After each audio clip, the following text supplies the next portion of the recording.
اعوذ باللہ من الشیطان الرجیم بسم اللہ الرحمن الرحیم۔ قرآن پاک کا تیسرا پارہ تلک الرسل 125 آیات اور 16 رکوع پر مشتمل ہے۔ میں نے اس چیپٹر کو ڈیوائن لیسنز یعنی ربانی اسباق کے طور پر سمجھا ہے۔ سب سے قیمتی سبق یہ ملتا ہے کہ صدقہ ہمیں پاکیزگی فراہم کرتا ہے، جس کی مدد سے دانش کی نئی راہیں کھلتی ہیں، رب سے محبت بڑھتی ہے جو ہمیں اندھیرے سے روشنی تک لے جاتی ہے۔ تیسرے پارے کا پہلا رکوع 4 آیات پر مشتمل ہے، اپنے اندر ضخیم ربانی اسباق سموئے ہوئے ہے۔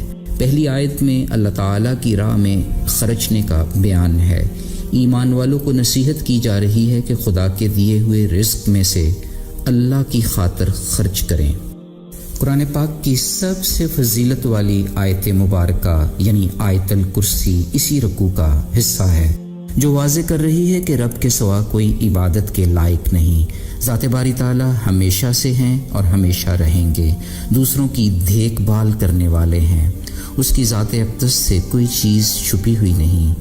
ہم سب کے سب اس کے غلام ہیں، ماضی، حال، مستقبل سے وہ ذات باری تعالیٰ پوری طرح آگاہ ہے۔ اس کے علم کا احاطہ ممکن نہیں، اس کی کرسی زمین و آسمان سے بھی بلند ہے۔ ذات باری تعالیٰ تھکنے والی ذات نہیں ہے، بلندیوں اور رفتوں کا پیکر ہے۔ مسلم کی حدیث ہے، حضور پاک صلی اللہ علیہ وآلہ وسلم نے فرمایا، قیامت کے دن آیت الکرسی کی زبان بھی ہوگی، ہونٹ بھی، اور یہ عرش کے پائے کے پاس اللہ تعالیٰ کی پاکی بیان کر رہی ہوگی۔ پھر اسی طرح نسائی کی ایک خوبصورت حدیث ہے کہ رسول اکرم صلی اللہ علیہ وآلہ وسلم نے فرمایا، جو بھی شخص ہر فرض نماز کے بعد آیت الکرسی پڑھتا ہے، اس کے جنت میں جانے کے لیے موت کے علاوہ کوئی رکاوٹ نہیں ہوگی۔ آیت الکرسی کے بعد اگلی ہی آیت میں یہ واضح کر دیا کہ اسلام میں جبر نہیں، ہدایت گمراہی کے مقابلہ میں واضح ہے۔ شیطان سے قطع تعلقی ایمان کی نشانی ہے جو اللہ سے دوستی بڑھاتی ہے۔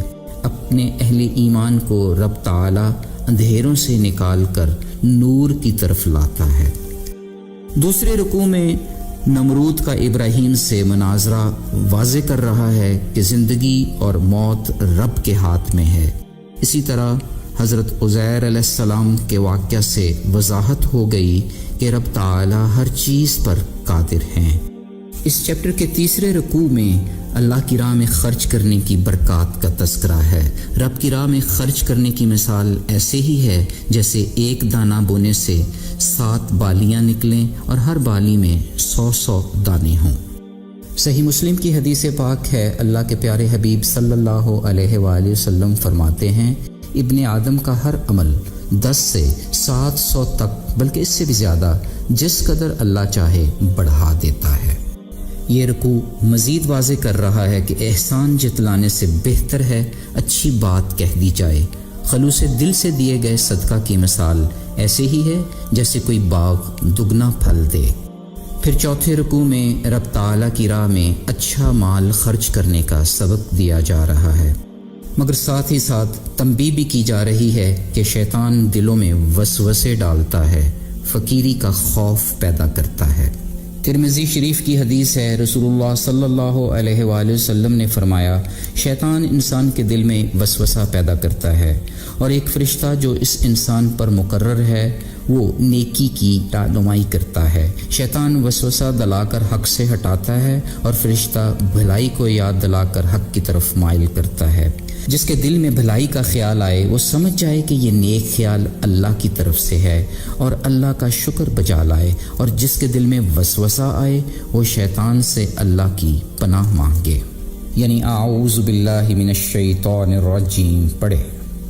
اس رکوع سے ایک اور سبق بھی مل گیا کہ اللہ تعالی حکمت دانائی عطا فرماتے ہیں، اور جس کے نصیب میں حکمت آ گئی اسے بہت بڑی دولت مل گئی۔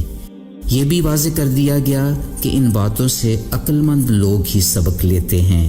مزید یہ نصیحت بھی مل گئی کہ خاموشی سے خیرات کرنے کی بڑی برکت ہے۔ ایک اور ربانی سبق یہ کہ لوگوں کے چہروں سے ان کی ضرورت کا تعین کیا جانا چاہیے۔ ترمذی شریف کی حدیث ہے کہ چھپا کر صدقہ دینا اللہ تعالیٰ کے غصہ کو ٹھنڈا کرتا ہے۔ تیسرے پارہ کے اس رکوع میں مزید وضاحت ہو رہی ہے کہ صدقہ ہر کسی کو دینا شرعی طور پر جائز ہے۔ صدقہ چونکہ پاکی اور پاکیزگی کی علامت ہے، یہ غلط جگہ میں بھی اچھائی کا باعث بن سکتا ہے۔ اصل حقدار وہ ہیں جو خودداری اور انا میں کسی کے آگے ہاتھ پھیلانے سے گریز کرتے ہیں۔ پانچویں رکوع میں صدقہ خیرات کرنے والوں کی مزید فضیلت بیان کی گئی ہے۔ یہ بھی واضح ہو گیا کہ تجارت حلال ہے مگر سود حرام ہے۔ اللہ رب العزت سود کو مٹاتا ہے، صدقات کو بڑھاتا ہے۔ سود برکت کو مٹا دیتا ہے۔ ویسے بھی سودی کاروبار اللہ تعالیٰ سے کھلی جنگ ہے۔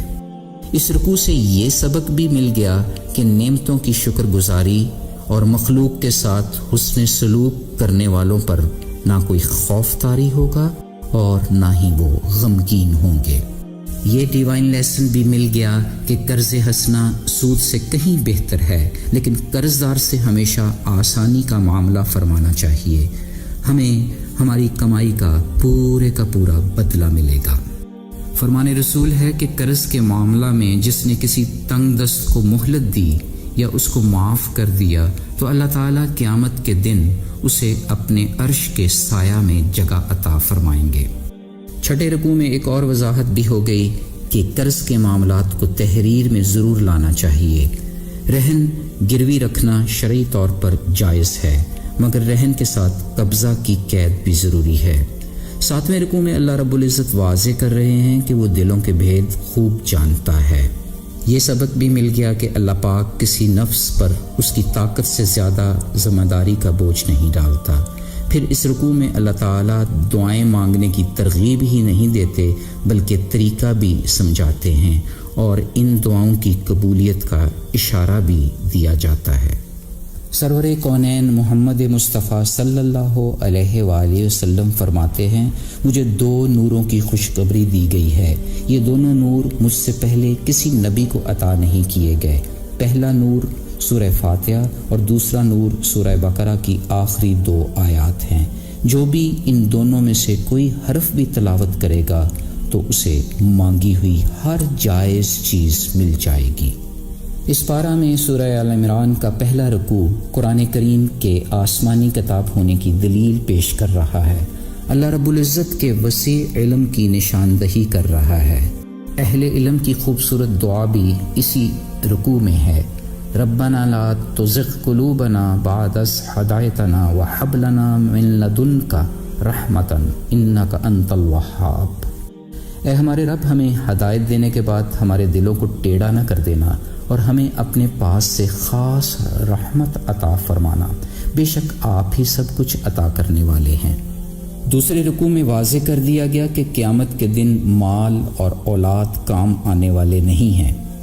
اس رکوع میں یہ راز بھی کھل گیا کہ رات کے آخری حصہ میں استغفار کی بڑی فضیلت ہے، اور یہ کہ اللہ کے نزدیک دین صرف اسلام ہی ہے۔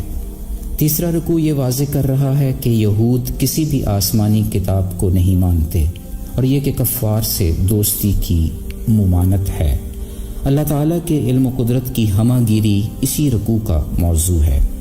پھر اس پارہ میں سورہ العمران کا چوتھا رکوع ہمیں یہ خوشخبری دے رہا ہے کہ اگر اللہ سے محبت رکھو گے وہ آپ سے محبت کرے گا، خطاؤں کو درگزر فرمائے گا۔ پانچویں رکوع میں حضرت مریم علیہ السلام کا جامع تذکرہ ہے۔ انبیاء کو معجزات دینے کی حکمت نشانیاں دکھلا کر ایمان پختہ کرنا مقصود ہے۔ چھٹے رکوع میں حضرت عیسیٰ کو روح اور جسم سمیت آسمانوں پر زندہ اٹھا لینے کا واقعہ موجود ہے۔ ساتویں رکوع میں جہلاء کی مذمت کی گئی ہے جو علم نہ ہونے کے باوجود علماء سے جھگڑتے ہیں۔ آٹھویں رکوع میں یہ ربانی سبق مل رہا ہے کہ ہدایت کا سرچشمہ اسلام ہے۔ اللہ جسے چاہتا ہے اپنی رحمت کے لیے مخصوص فرما لیتا ہے۔ نویں رکوع میں اللہ تعالیٰ واضح کر رہے ہیں کہ تمام انبیاء سے وعدہ لیا گیا تھا کہ جب کتاب و حکمت عطا کی جائے تو رسول پر ایمان لانا اور اس کی مدد کرنا۔ اللہ کی گواہی میں سب نے اقرار کیا تھا۔ اس پارہ میں یہ واضح ہو گیا کہ رب تعالیٰ دعائیں قبول فرماتے ہیں، تو پھر آئیں خلوص دل سے اپنے ساتھ ساتھ سب کے لیے دعا گو ہوں کہ کریم مولا ہمیں تمام ربانی اسباق پر عمل پیرا ہونے کی توفیق عطا فرمائے اور تمام قسم کے اندھیروں سے نکال کر نور کے سائے میں لا کھڑا کر دے، آمین۔ سبحان ربک رب العزت عما یصفون وسلام علی المرسلین والحمد للہ رب العالمین۔ فی امان اللہ، اللہ حافظ۔